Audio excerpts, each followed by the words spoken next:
Action is the foundation to all success. The hardest part is starting, but once you do, everything gets easier. Stop waiting for motivation and create your own momentum. We all want to get things done and stop putting off what matters most. But the truth is, our brain often fights against taking action. It tricks us into procrastinating, making us feel stuck and overwhelmed.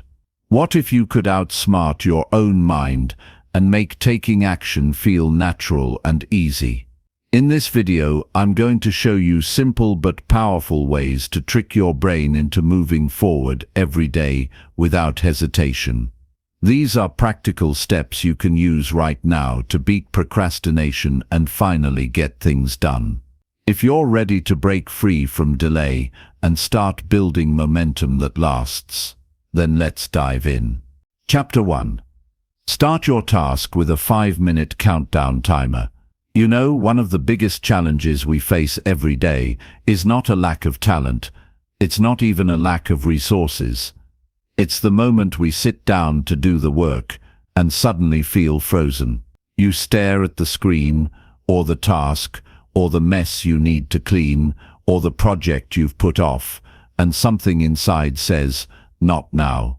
And right there, in that small hesitation, procrastination sneaks in. Not because we're lazy, not because we're weak, but because our brain is trained to avoid discomfort. It wants safety. It wants ease. It wants the same old routine. That's how the brain works. It's trying to protect you. But there's a secret most people don't know. You can trick your brain. You can gently guide it away from the fear of starting something uncomfortable into action.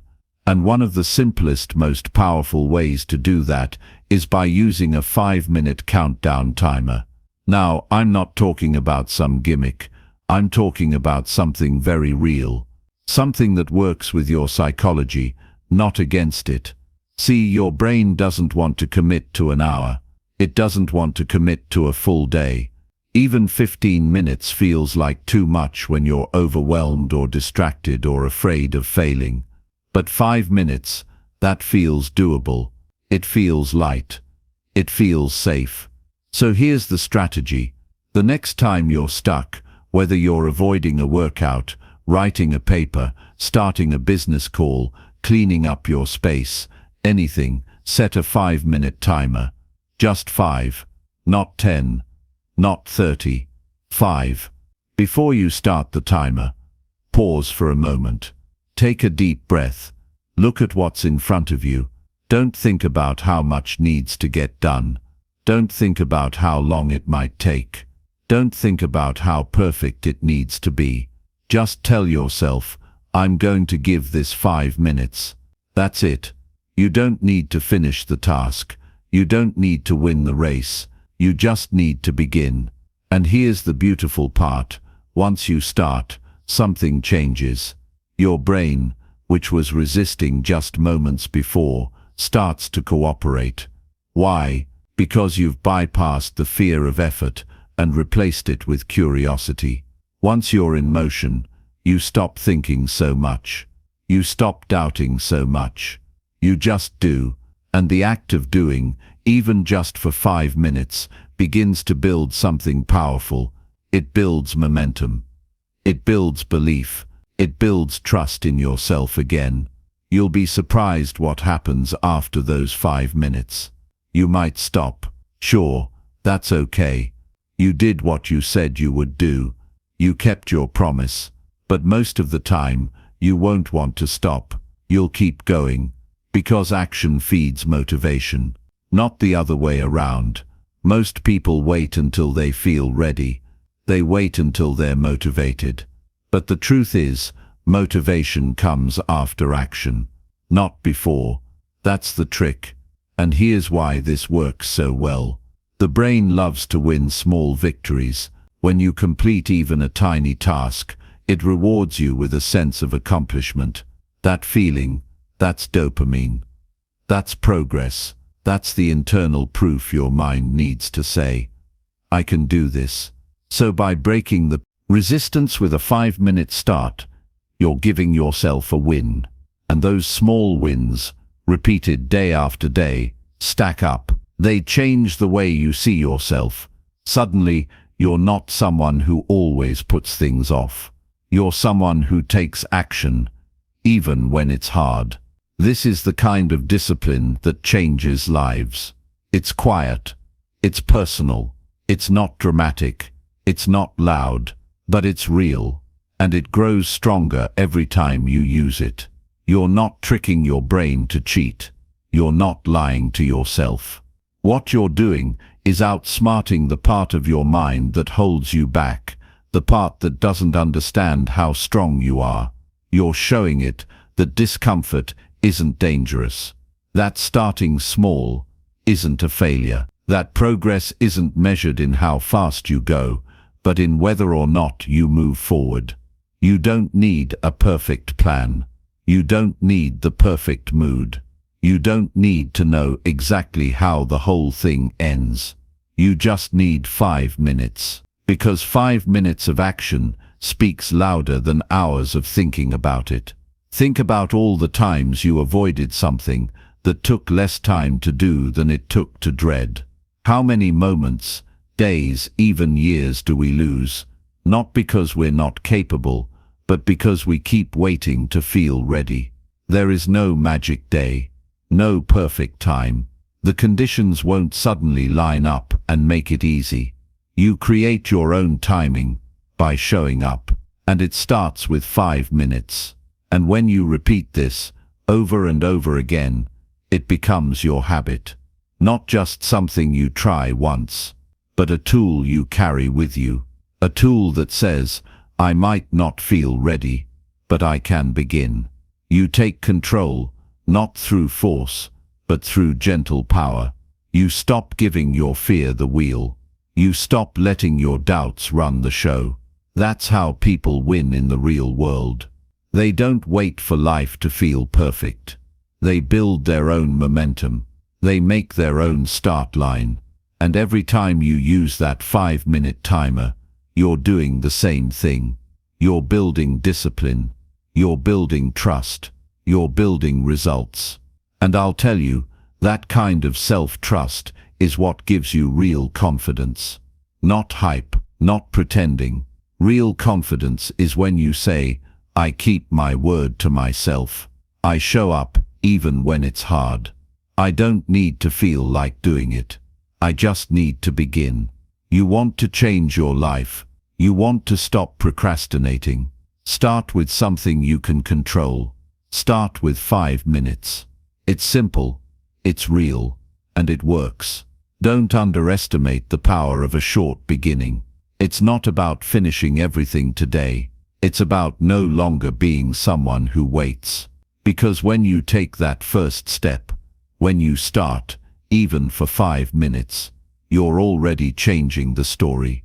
You're proving to yourself that action is possible, that progress is possible, that success is something you build one step, one decision, one moment at a time. So when you feel stuck, when you're about to reach for distraction, when you hear that little voice say, do it later, answer it with action. Say, I'll do 5 minutes now, and watch what happens. Watch how fast your energy shifts. Watch how quickly your brain follows your lead. Watch how capable you really are.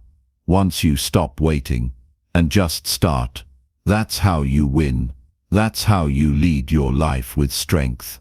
That's how you stop procrastinating and start building the future you want. One small moment, one timer, one decision to begin. Chapter 2. Break big goals into super small, easy steps. Most people don't fail because they're not smart enough. They don't fall short because they're not talented. What really stops them is feeling overwhelmed. The goal looks too big. The journey feels too far. And when the mind sees something massive in front of it, it panics. It freezes. It starts doubting. Suddenly, even taking one step feels like too much. That's not weakness. That's human. That's how the brain is wired. It wants clarity. It wants safety. And when the path ahead looks too large, it shuts down. That's why the smartest way to take control of your mind and your progress is to break big goals into super small, easy steps. I mean steps so small, they almost feel too easy. Steps so simple, your brain doesn't even have time to resist. This is not about lowering your ambition. It's about managing the pressure. It's about removing the weight your mind places on the word big. Big goals are important, but they don't get done all at once. They get done in small moves, repeated with consistency.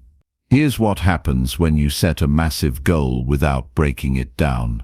You sit there thinking about the result you want. Maybe it's building a business, losing weight, writing a book, changing careers, improving your health. You look at the finish line, and it feels far, too far. You don't know where to start. You don't know what to do first. And so you do nothing. You procrastinate, not because you don't care, but because it feels like too much at once. But now imagine this. Instead of saying, I have to write a whole book, you say, today, I'll write one paragraph. Instead of saying, I need to lose 20 pounds, you say, I'll drink a glass of water and walk for 5 minutes. Instead of saying, I need to build a business, you say, I'll list 3 problems I can solve for people.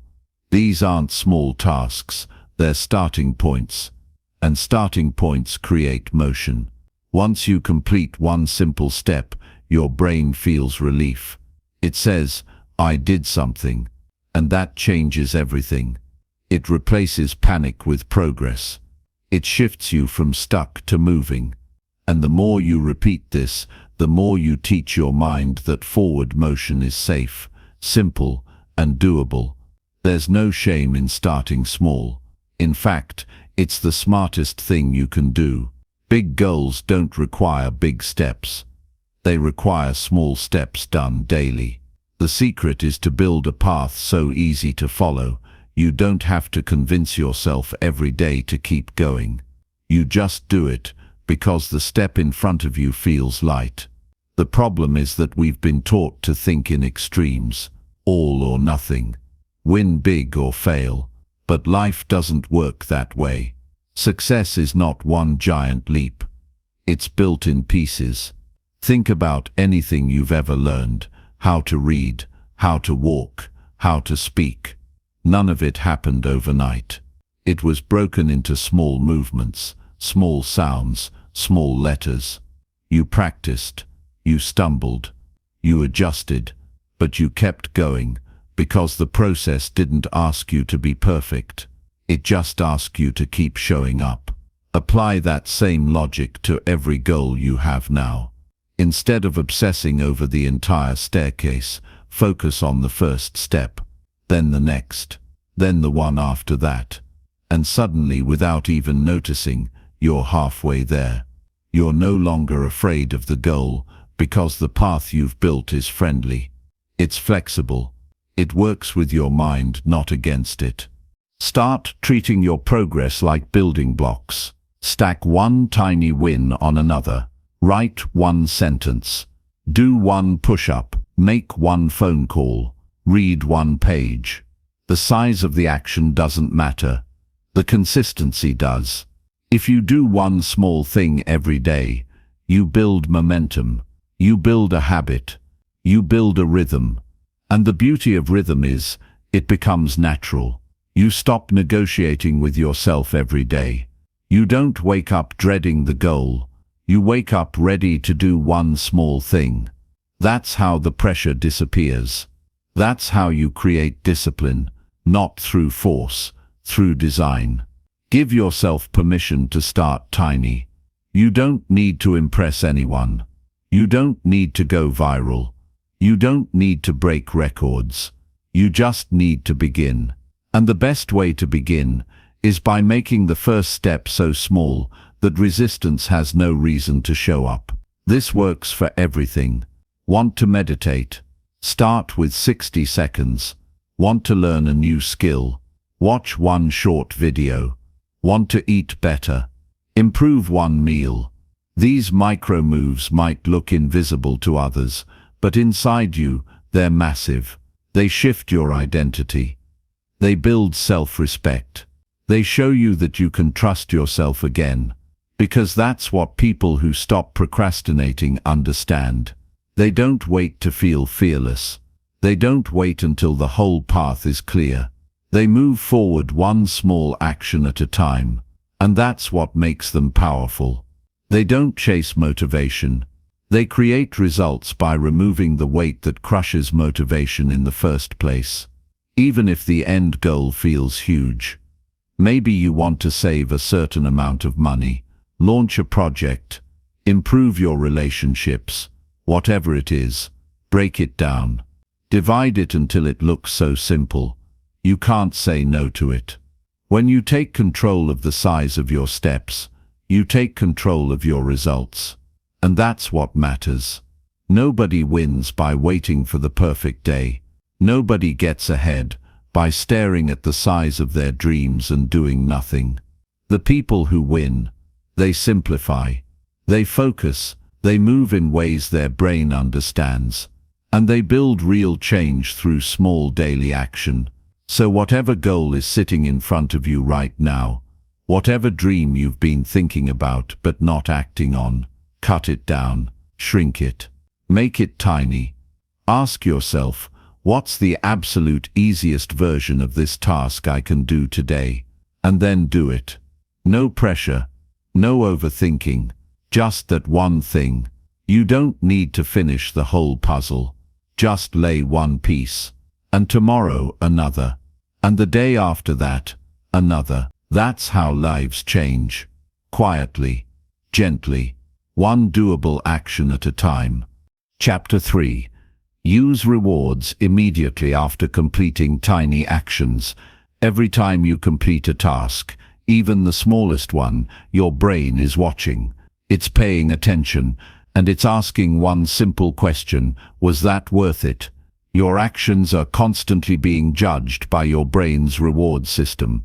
And if it doesn't feel any kind of reward after doing something difficult or uncomfortable, it learns one dangerous lesson: why bother doing this again?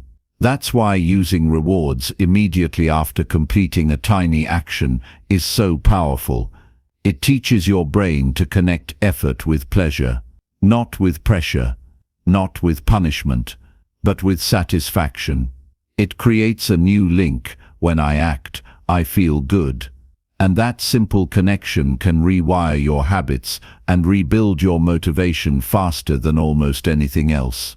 You don't have to wait for the big win to feel good. You don't have to reach the end of the month or finish the entire goal to earn a sense of progress. You can give your brain a reason to keep going. Today, right now.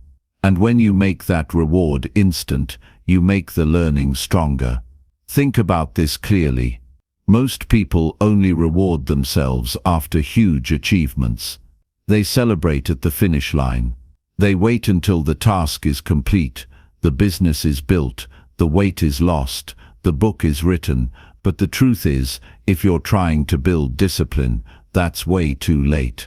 You have to feed the effort while it's happening, especially when you're still developing the habit. You're not trying to manipulate yourself. You're training your brain to enjoy action. You're giving it a signal: this is good, this is safe, do this again. That's how you create consistency. That's how you make it easier to start the next day, and the day after that. Not through pressure, through positive reinforcement. Now the reward doesn't need to be big. It just needs to feel good to you. It can be as small as a sip of your favorite drink, 2 minutes of scrolling something light, a short walk outside, or a few moments to breathe with your eyes closed. It could be saying out loud, "I did it," and letting yourself feel that little win. What matters most is that it comes immediately after the action. Not delayed, not pushed to later, but right after, That way your mind connects the behavior with something positive. When you delay rewards, your brain doesn't always make the connection. But when the feedback is immediate, it forms a strong pattern. Do something good, feel something good. Over time, this builds an emotional memory. And that emotional memory becomes a habit trigger. You begin to associate hard work, effort, and focus with a personal sense of reward. That's how self-discipline stops feeling like a fight and starts feeling natural. You also begin to build respect for your own progress, not just for the end result, but for the small moments. And that changes how you see yourself. You no longer feel like you're constantly behind, constantly chasing. You feel like someone who shows up, follows through, and gets something out of it every single time. This also helps break the toxic habit of associating work with burnout. Too many people only feel allowed to rest after they've pushed themselves to the edge. But you don't need to exhaust yourself to earn rest. You don't need to finish everything before you can feel good about what you've done. Even completing a simple task deserves a small moment of appreciation. Because here's the truth, most people don't fail at goals because they lack effort. They fail because their effort never gets recognized, not by others, not by themselves. They grind through tasks. They push through their days, and they never pause to give themselves a reason to enjoy the process. So the brain gets tired. It gets numb. It starts to avoid effort, not because the goal isn't valuable, but because the path feels cold, empty, unrewarding. But when you flip that, when you reward yourself every time you do what you said you would, you add warmth to the process. You add joy, and that joy fuels the next step. You don't have to wait for motivation to show up. You create it with reinforcement. Every time you finish a task and smile, every time you complete a step and celebrate, every time you keep a promise and reward yourself, even in a small way, you're telling your brain, this is who I am now. This is how we do things. I do hard things, and I feel good doing them. And if you're serious about change, this one habit can create massive transformation, because it does something very rare. It makes discipline feel rewarding. It makes the effort feel worth it. And when you enjoy the process, you stick with it. There's also another side to this. When you don't reward your action, you increase the risk of associating action with stress. You reinforce the idea that doing things equals pressure, equals frustration, equals more work. And that's how habits fall apart. You might still force yourself to act once in a while, but your brain will begin to resist more and more, because it remembers that after the task there was nothing good, just more tasks. So don't underestimate the power of something small that feels good. Those little sparks of joy matter. They are fuel, and they're available to you at any time. You don't need permission to enjoy your effort. You don't need a trophy or applause. You just need one honest moment where you say to yourself, I did something that mattered. I followed through, and I feel good about it. This isn't laziness. This isn't self-indulgence. It's science. It's psychology. Your brain is wired to repeat behaviors that feel rewarding. So give it a reason to come back. Give it a reason to say yes again, and again and again. The more often you follow effort with a reward, the faster you build habits that stick. Not because you're chasing the reward, but because you're creating a positive emotional pattern. You're teaching your mind to stop fearing the process. You're building momentum in a way that feels supportive, not punishing. Think about the life you want to build. Think about the version of yourself who takes action consistently, who follows through on plans, who finishes what they start. That version of you isn't driven by guilt. They're not forcing themselves every day. They're fueled by joy, encouraged by small rewards, strengthened by consistency. Chapter 4. Change your environment to remove all distractions. You can have the best intentions. You can write down your goals. You can have the clearest plan in front of you. But if your environment is working against you, it's only a matter of time before you lose your focus. Because the truth is, your environment either supports your success or it sabotages it. And most people don't fail because they don't care. They fail because they're surrounded by distractions that constantly pull them away from what matters. Your brain is not designed to handle constant interruption. Every time you shift your attention, even for a second, you lose mental energy. And that mental energy takes time to rebuild. When you're constantly surrounded by noises, notifications, clutter, temptations, and easy escapes, your mind gets tired. It starts looking for the path of least resistance. And soon, the idea of starting something important feels harder than it should. But once you understand this, you can take your power back. You don't have to fight distraction with willpower. You can remove it from your space altogether. You can set up your environment so that it works with your mind, not against it. And once you do that, focus doesn't become a battle. It becomes your natural state. This doesn't require anything complicated. It starts by taking a clear look at the places where you spend your time, whether it's your workspace, your room, your kitchen, your phone. Ask yourself one honest question: does this space help me do what I say I want to do? If the answer is no, something needs to change. You can't stay sharp when your desk is covered in random things. You can't focus deeply when your phone is lighting up every few minutes. You can't be mentally present when your environment is full of visual clutter or background noise.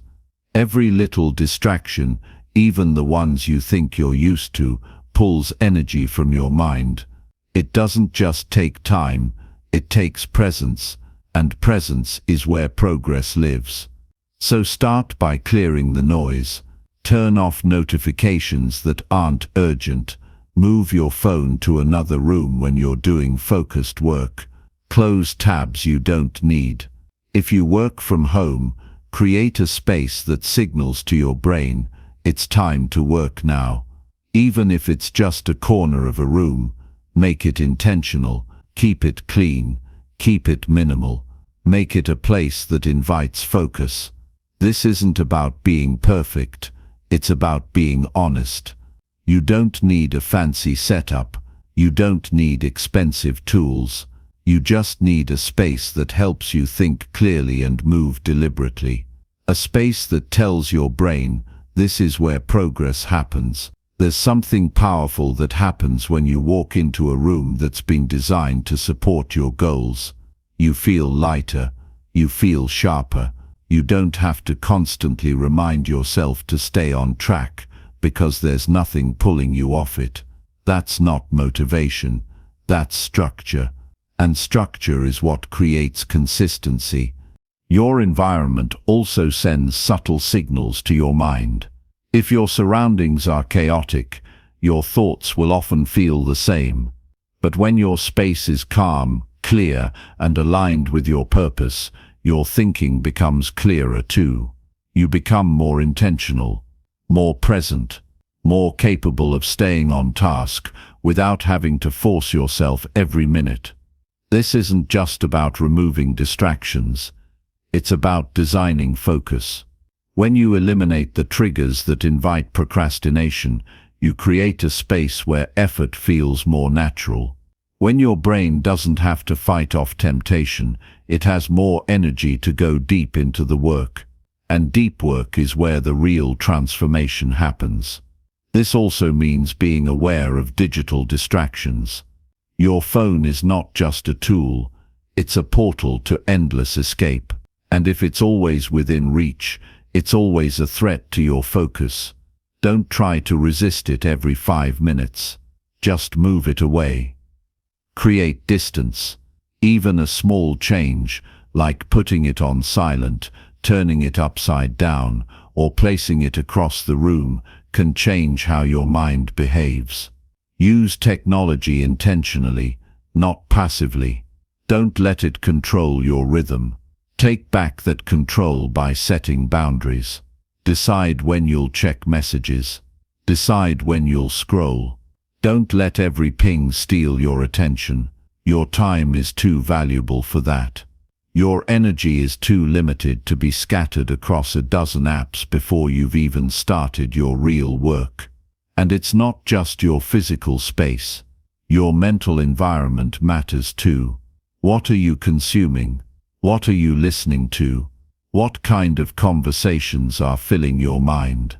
You have to protect your focus from more than just noise. You have to protect it from negativity, doubt, drama, and unnecessary input. Because every voice you let in shapes how you think. If you want to take strong action, you need strong focus. And strong focus comes from a clean internal and external environment. If you're surrounded by people who constantly interrupt you, have a conversation, set boundaries. Make it clear that your time matters. You don't owe anyone constant access to your mind. You can be kind and firm at the same time. You're not being difficult. You're being deliberate. That's the difference between drifting through the day and directing it. Build routines into your space. Keep your tools where you can reach them. Keep distractions where you can't. Light your space well.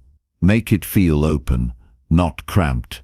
Use sound to your advantage, silence or calming music, if it helps you stay present.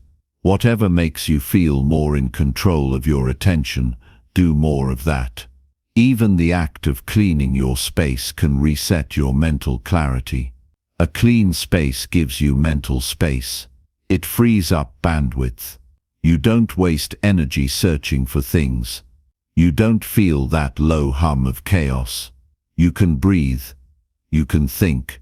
You can act. And when your environment supports you, showing up becomes easier. You don't have to wrestle with your own mind every time you want to work. You just go to the place that's already prepared for your success. That's how habits are shaped. Not through willpower alone, but through thoughtful design. So look around. Ask yourself, what here is helping me? What here is slowing me down? And then act. Remove what doesn't belong. Simplify what feels complicated. And rebuild your environment one decision at a time.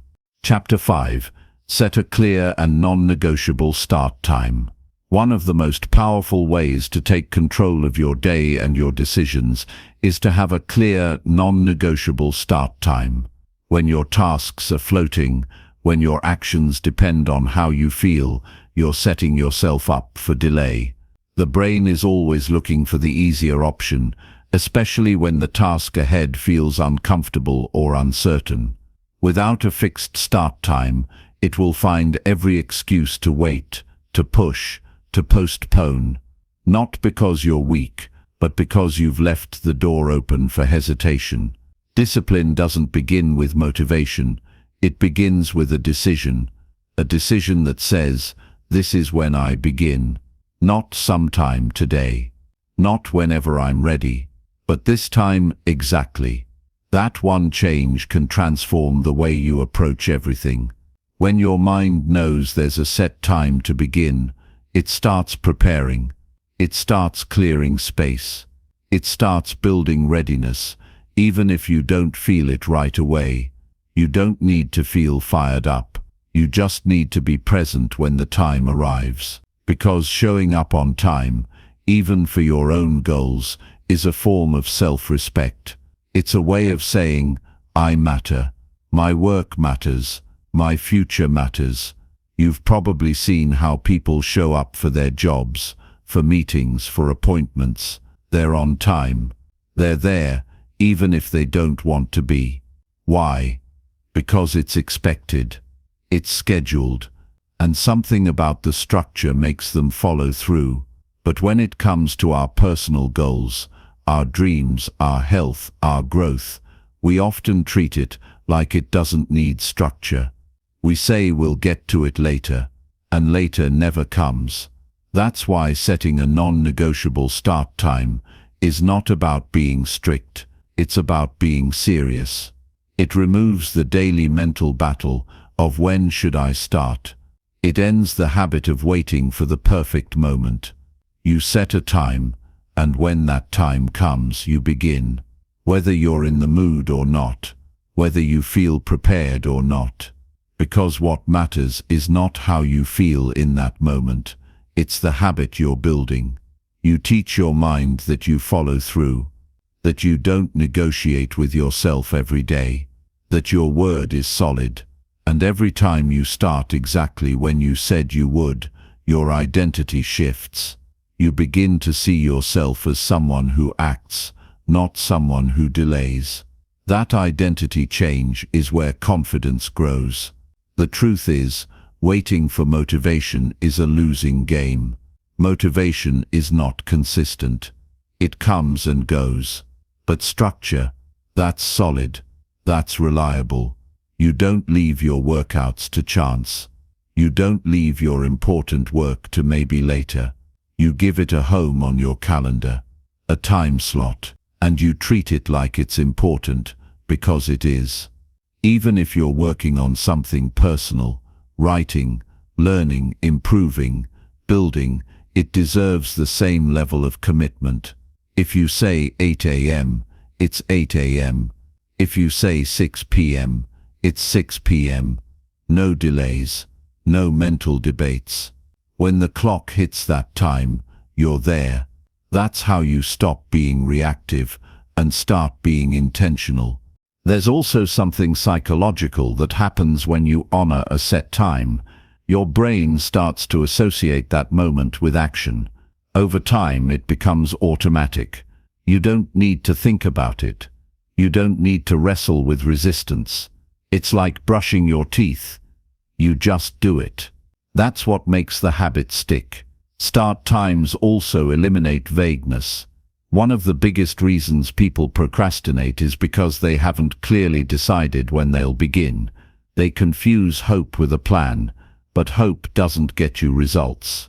Decisions do. You don't need to map out every detail of your day, but the moment you set a start time, the day has structure.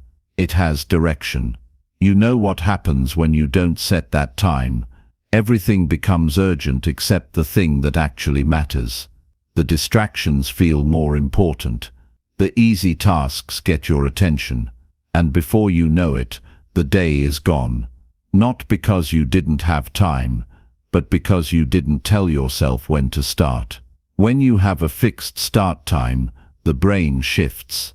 It learns to respect boundaries. It learns that your goals aren't just ideas, they're priorities. And priorities have a place on the clock. You might think, what if I miss the time? What if I mess up? That's okay. You don't need to be perfect, but you need to come back the next day and try again. That's how structure is built. Not through flawless execution, but through repeated intention. The more you honor your time, the more natural it becomes. This approach also removes emotional pressure.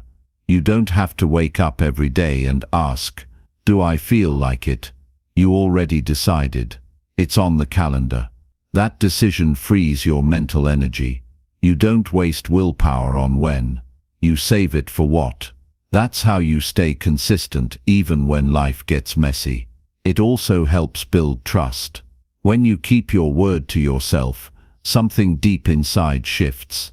You no longer carry the weight of broken promises.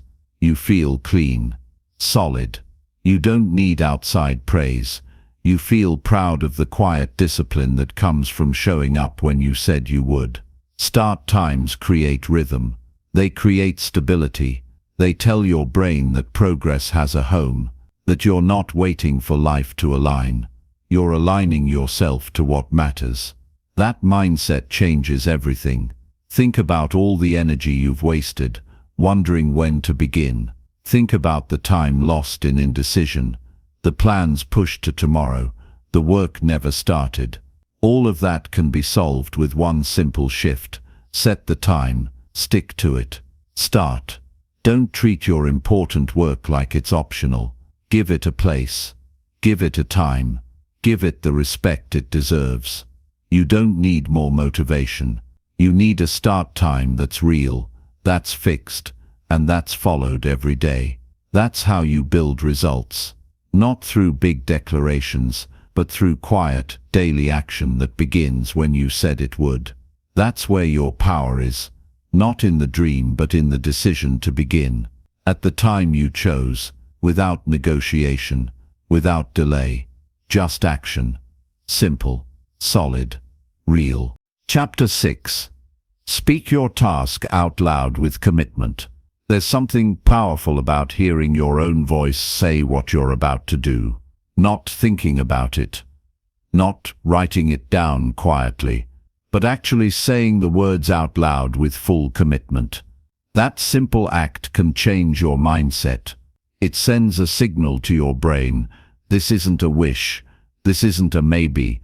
This is what I've chosen to do. And that shift from internal thought to spoken word activates a different level of seriousness. It transforms your intent into something solid. Most people keep their goals locked in their head. They plan in silence, they think in silence, and they hesitate in silence. But silence can be a trap. When you don't voice your intention, it's easy to hide from it. It's easy to pretend you didn't really plan to do it.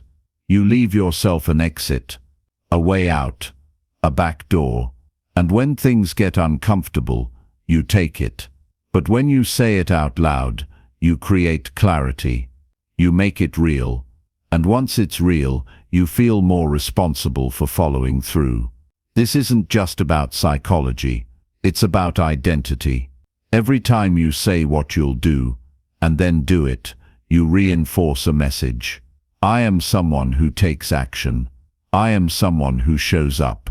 It doesn't have to be dramatic. You're not performing for anyone else. You're doing it for you. You're reminding your own mind that this matters. So when you sit down to work, say it. Say it out loud. Say, I'm going to finish this page. I'm going to clean this room. I'm going to study for 20 minutes. Whatever the task is, give it your voice. There's something binding about the spoken word. Once it leaves your mouth, it lingers. It echoes in your thoughts. It sets a standard. You hear yourself making a promise, and that moment sticks. It's harder to ignore. It's harder to brush aside, because now it's been declared. It's not floating in your mind anymore. It's out there. Even if no one else hears it, you hear it. And that's enough, because you're the one who needs to believe it. You're the one who needs to feel that sense of ownership. This is your life. These are your goals, and your voice can be the tool that brings your attention fully to the present moment. Think about the way you feel when you declare something with confidence. Your posture changes. Your energy shifts. You go from passive to active, from unsure to committed.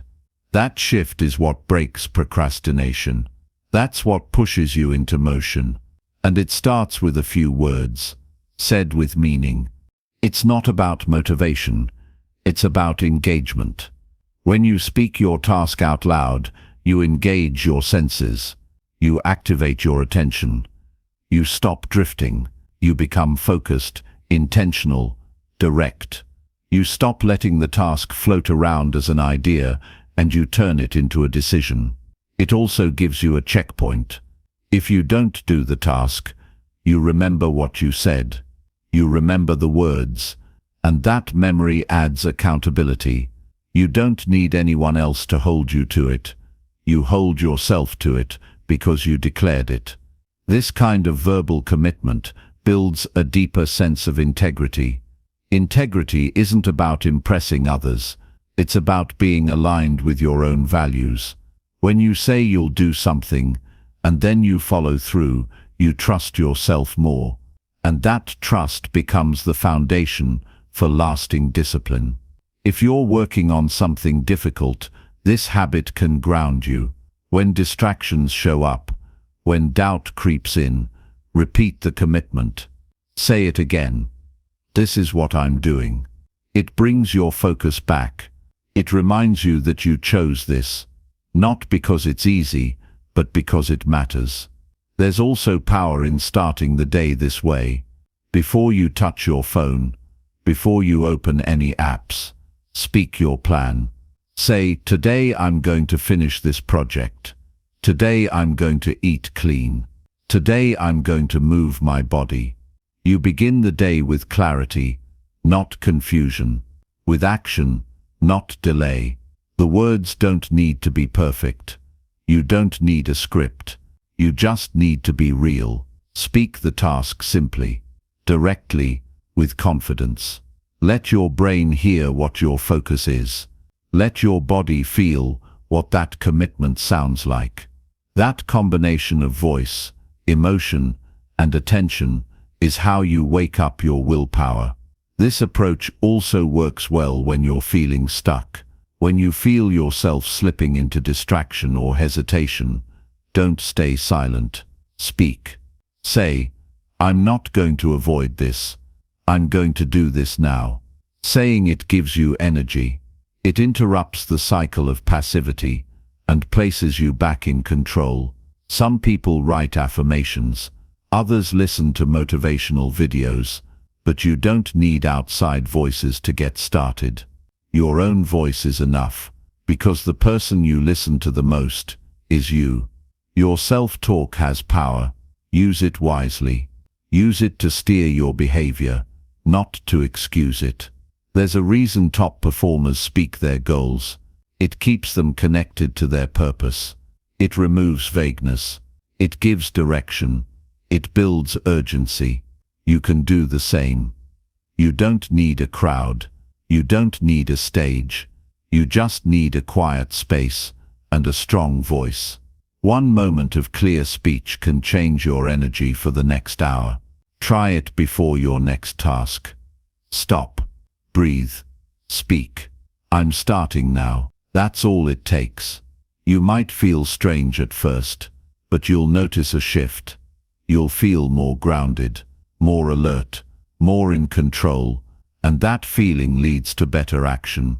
Speak with meaning, not empty talk, not wishful thinking.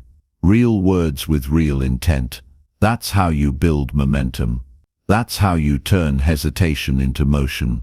You don't need to wait for everything to feel perfect. You don't need more time. You need to take what's in your mind and bring it into the world. Speak your task. Own your moment, and then move. That's how progress begins. Not in silence, not in secret, but with a voice that says, this is what I will do, and then do it. Chapter 7. Use visual cues to trigger instant action mode.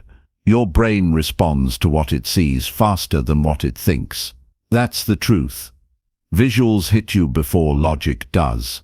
The moment your eyes see something, your brain begins to assign meaning, urgency, and action. And this response can either work for you or against you. Most people don't realize how much their environment is silently influencing their behavior. But the moment you begin to use visual cues with intention, you unlock a powerful tool to move yourself into action without needing to force it every time. Think about how you feel when you walk into a messy room. Instantly, your energy shifts. You feel a bit more scattered, a bit less in control. Now compare that to walking into a clean, well-lit space with everything in its place. You breathe better. Your mind feels clearer. You didn't tell your brain to feel that way. It just happened, because the environment spoke to it through sight. That same power can be used to guide your behavior. If you want to take consistent action, you have to create triggers that push you toward motion. And visual cues are one of the simplest, most effective ways to do that. They remind your brain what matters. They nudge you when motivation is low. They pull your focus back when distractions try to take over. You can use visual cues in many forms. Start with something as simple as keeping your tools visible. If you want to journal in the morning, place your notebook and pen on your pillow before bed. If you want to exercise, lay out your clothes the night before and place them somewhere you can't miss. If you want to read more, put the book on your desk, not tucked in a drawer. Visibility equals importance. When your brain sees something repeatedly, it starts recognizing it as a signal. That signal matters, because every time you see a cue, it brings your focus back to what you intended to do. It doesn't ask for a decision. It doesn't need a pep talk. It simply reminds you, and that's often all you need. A nudge, a sign, a small push in the right direction. Visual cues also reduce the mental friction that causes hesitation. If everything you need is already in place, already visible, already prepped, there's no room for the brain to argue, no excuse to delay, no need to figure it out from scratch. The path is ready. All that's left is to take the step. You can also design your space with images and symbols that speak to your goals. A sticky note on the mirror with a clear statement. Today, I take action. A calendar with your goal dates visible. A progress chart on the wall. These aren't just decorations, they're mental anchors. They keep your mind pointed in the direction of your vision, even when your mood shifts or the day feels heavy. Another strong cue is the use of color and organization. Bright, clear spaces filled with order send the message, this is a place for action. Cluttered, dark, chaotic spaces say the opposite. Don't underestimate how fast your brain reads these messages. You walk into a room, and within seconds, your subconscious has already made a judgment, focus or flee. You want to set up your space so that it encourages immediate action. Make it easy to start. Create a layout that pulls you toward your priorities. Don't hide your goals, put them where your eyes land naturally. The more your vision connects with your mission, the more your behavior aligns with it. Even digital spaces matter. What do you see when you open your laptop? Is your desktop cluttered with random icons? Is your browser full of unrelated tabs? Or have you set up a clean workspace with a single tab open to what matters most? Digital cues are just as important. When your digital environment mirrors your focus, your brain follows. You can also design habits around visual sequences. For example, every morning when you make your bed, let that be the first cue. Right after, maybe you see your journal, then your water bottle, then your to-do list. That visual order becomes a chain reaction. One cue flows into the next. You don't have to think your way into productivity. You just follow what you see. Visual cues are even more powerful because they bypass the need for constant decision-making. Every time you have to decide what to do next, you use mental energy. That's why people get tired, not from doing, but from deciding. But when your environment is filled with clear cues, you stop wasting that energy. You just respond. That responsiveness becomes a rhythm, and that rhythm becomes momentum. This system also builds self-trust. When you know your space is set up to support you, you stop relying on willpower alone. You stop waking up wondering if today you'll feel motivated. You start waking up and responding to the visual reminders you've put in place. You begin to feel guided, focused, ready, and that feeling creates consistency. Remember, your brain thrives on clarity. It wants clear messages. Visual cues do that without pressure. They speak softly but persistently. They say, you said this matters. Remember, and that gentle reminder can be the difference between putting something off or beginning it right now. You don't have to overwhelm your space. You don't need to turn your home into a vision board. A few clear, deliberate cues are enough. The key is to make sure what you want to act on is easy to see, easy to reach, and impossible to ignore. Over time, your brain will build strong associations. You'll start to link the sight of your tools, your notes, your setup, with action. That link will grow so strong that even when your energy is low, your brain will say, "We know what to do now." That's how habits are built, not in grand declarations, but in simple visuals that guide behavior every single day. This approach gives you back control. You're no longer waiting for the perfect mood or the right time. You're using what you already have, your eyes, your space, your patterns, to drive action. And every time you take action, even in a small way, you're reinforcing the life you want to build. Visual cues may seem small, but they're powerful levers. They're the quiet forces that nudge your brain out of delay and into doing. And when used well, they make action feel natural. They remove hesitation. They invite progress. Chapter 8. Trick your brain by acting without overthinking. Overthinking is one of the biggest traps that keep people stuck. It's a quiet enemy, sneaky and persistent. You tell yourself you're just being careful, thoughtful, or thorough, but the truth is, overthinking slows you down. It builds walls where there could be doors. It creates doubts where there could be certainty. And it drains your energy before you even start. The way to break free is simple, but not always easy. Act first, think later. When you wait too long to decide, your brain gets tangled in what-ifs and worst-case scenarios. It weighs every option, imagines every possible outcome, and then freezes. That freeze is a kind of self-protection. It feels safer not to move than to risk failure. But staying frozen doesn't keep you safe. It keeps you stuck. It builds frustration. It grows regret. To trick your brain, you have to break that cycle. You have to interrupt the thinking before it spirals out of control. The best way to do that is to take immediate action, no matter how small.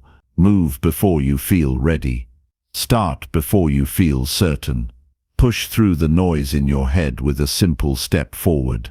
This doesn't mean being reckless or careless. It means trusting the process. Trusting that you'll learn as you go. That you don't need all the answers right now. The perfect plan, the ideal conditions, the right moment, they rarely come. Waiting for them only delays your progress. Your brain loves certainty and control, but it hates discomfort and uncertainty. Overthinking is a way your brain tries to keep you safe by controlling everything. The trick is to show your brain that taking imperfect action is safer than standing still. That moving forward, even with doubts, leads to growth and confidence. One way to do this is to reduce the time between decision and action.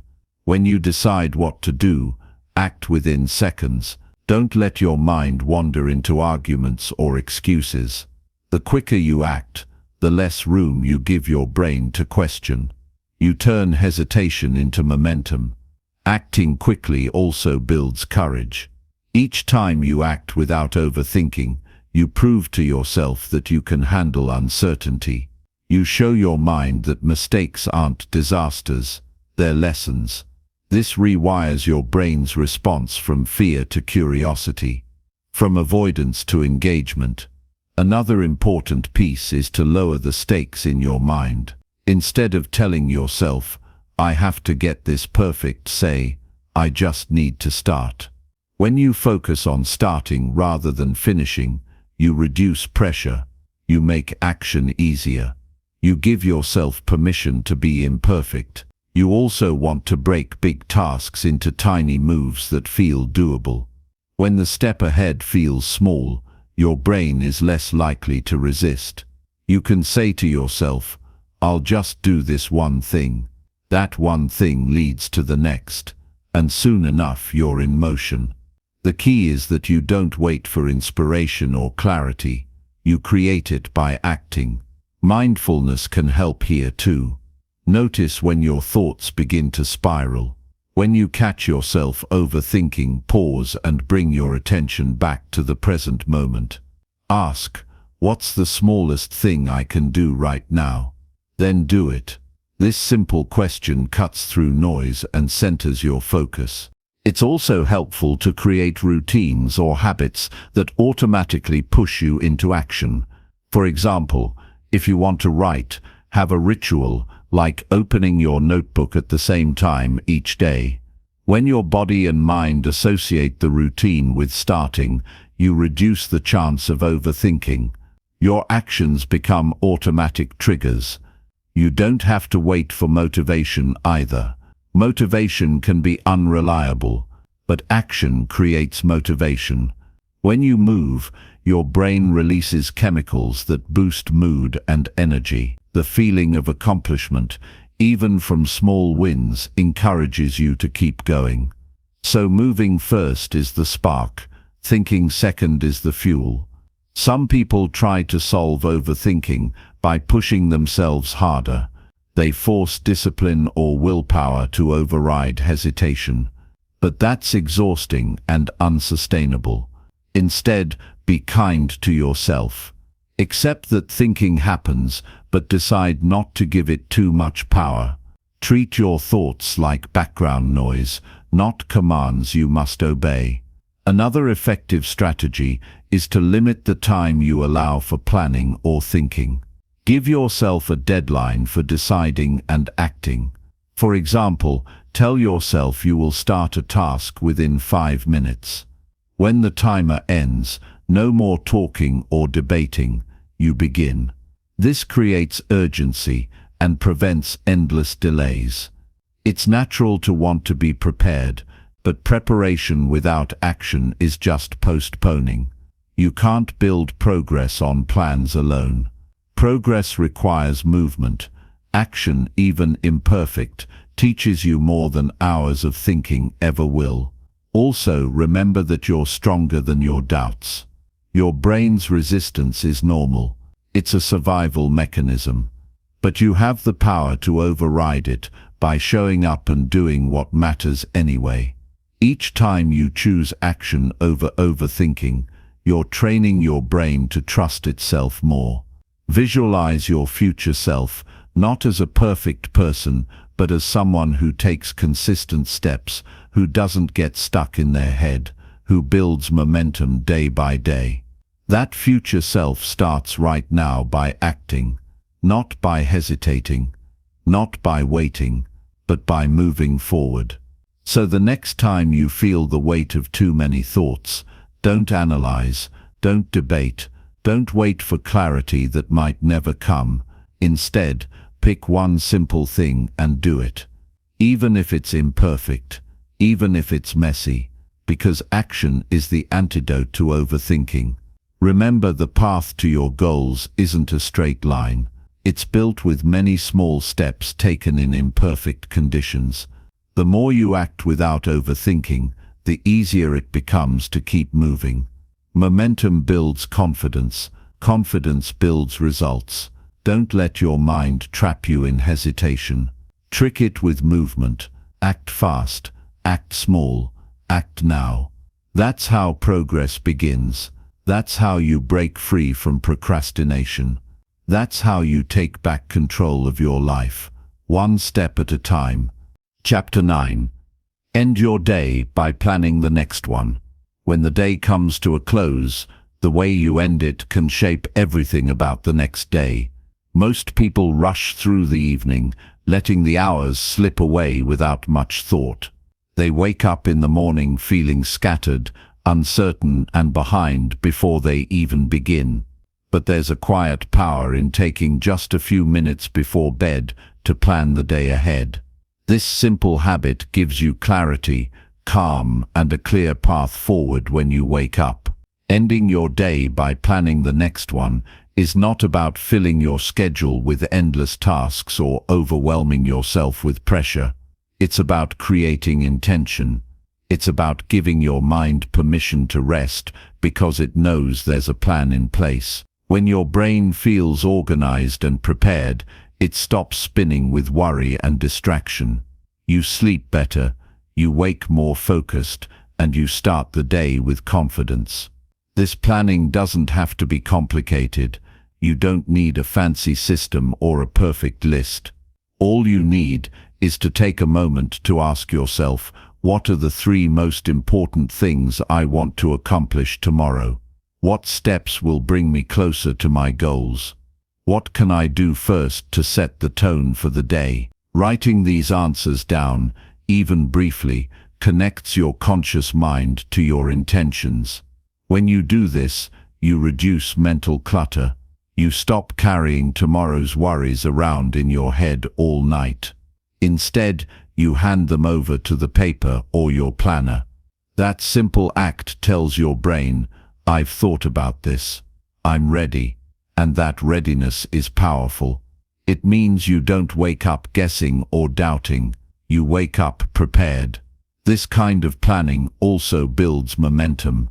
When you have a clear idea of what's next, it's easier to jump into action. You don't waste time deciding what to do. You don't fall back into old habits of procrastination or distraction. Instead, you step into the day with purpose, moving forward with a sense of direction.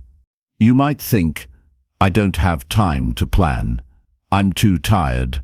But planning actually saves time. It shortens the morning decision-making. It prevents wasted hours trying to figure out where to start. It stops you from being reactive to whatever pulls your attention first. Instead, you choose your focus before the day begins. Making this a nightly habit also strengthens discipline. It signals that you care about your progress. It shows that you're committed to making your dreams real, not just wishing for them. Over time, this small step adds up. The days you plan are the days you win. The days you don't plan are the days you drift. Another benefit is that planning at night lets you reflect. You can look back on the day that passed and see what worked, what didn't, and what needs to change. This reflection builds self-awareness. It gives you insights that help you improve not just tomorrow but every day after. It's also important to include rest and balance in your planning. Don't fill every minute with work. Identify moments for breaks, for recovery, for connection with others. When you honor these needs, you avoid burnout and stay energized. Planning isn't about pressure, it's about pacing. You can use different tools depending on what fits your style. Some people like a simple notebook. Others prefer apps or planners. The key is consistency, not complexity. The habit matters more than the system. Find what works for you and make it part of your daily rhythm. When you plan your day the night before, you also create a sense of control. Life throws unexpected challenges. Your plan won't always go perfectly, but having a roadmap gives you flexibility. You know what your priorities are, so you can adjust without losing sight of what matters. This habit also trains your mind to think ahead.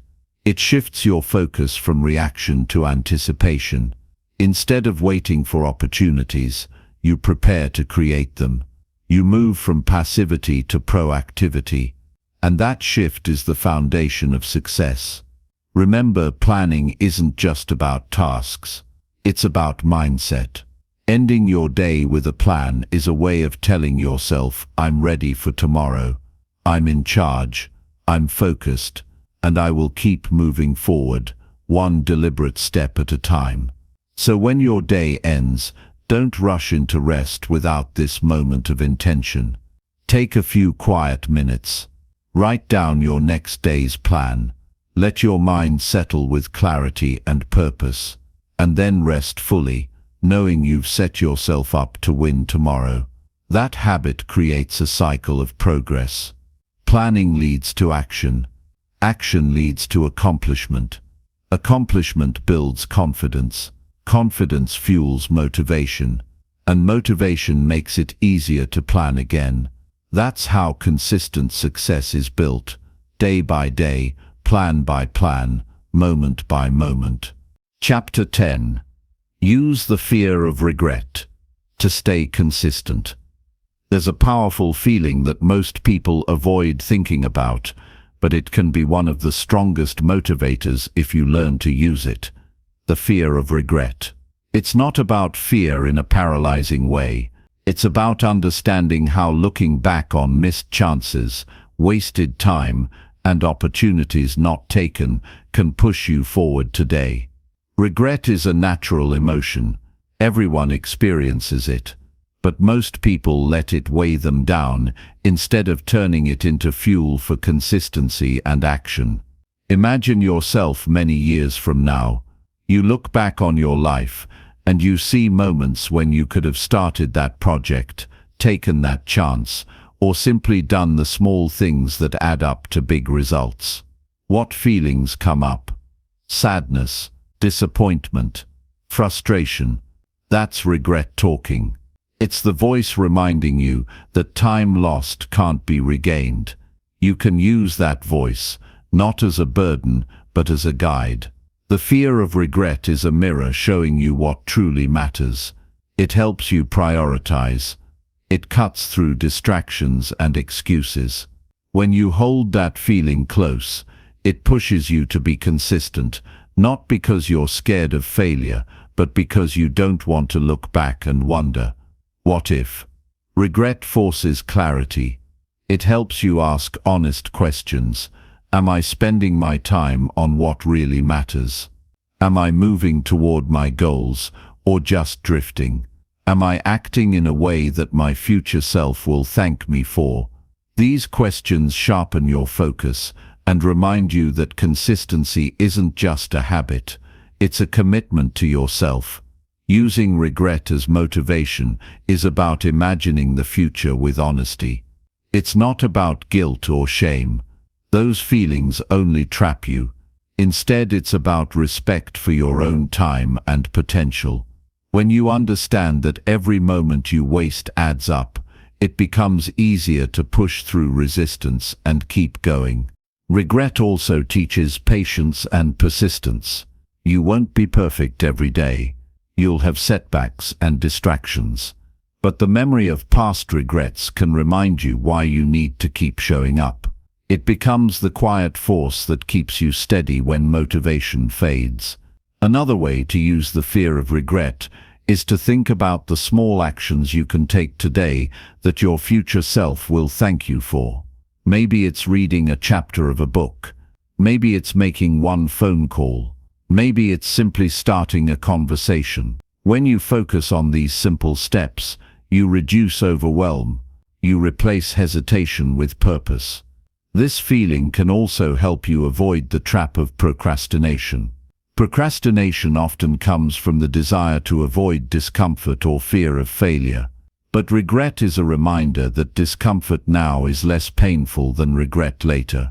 When you see procrastination through that lens, it loses power. You start to choose action instead of delay. Regret can be a teacher. It shows you what matters most and what doesn't. It helps you evaluate your choices and change course when needed. When you make decisions with the fear of regret in mind, you naturally move toward what's important, even if it's hard. The key is not to dwell on regret, but to use it as a compass. Whenever you feel yourself slipping into excuses or avoidance, think about the person you want to be in the future. Picture them looking back and asking, did you give it your best? Then answer with action. It's also important to combine this with kindness toward yourself. Regret doesn't have to mean beating yourself up. Instead, it can mean learning. It can mean choosing differently moving forward. You don't erase past mistakes, but you don't have to carry them like chains either. The fear of regret connects deeply to your values. It reminds you that time is limited, and the way you spend it matters. When you honor that truth, consistency becomes less about discipline and more about living authentically. You start to see every choice as a chance to align with your true purpose. Use regret as motivation to build daily habits that reflect your goals. The more consistent you are, the less room regret has to grow. Consistency means progress. Progress means fewer moments to look back on with disappointment, and that's freedom. Remember, every moment you hesitate is a moment your future self might regret. But every moment you act builds a bridge from where you are to where you want to be. Regret can be a guidepost showing you the cost of inaction, but it can also be the fuel that drives you to keep moving.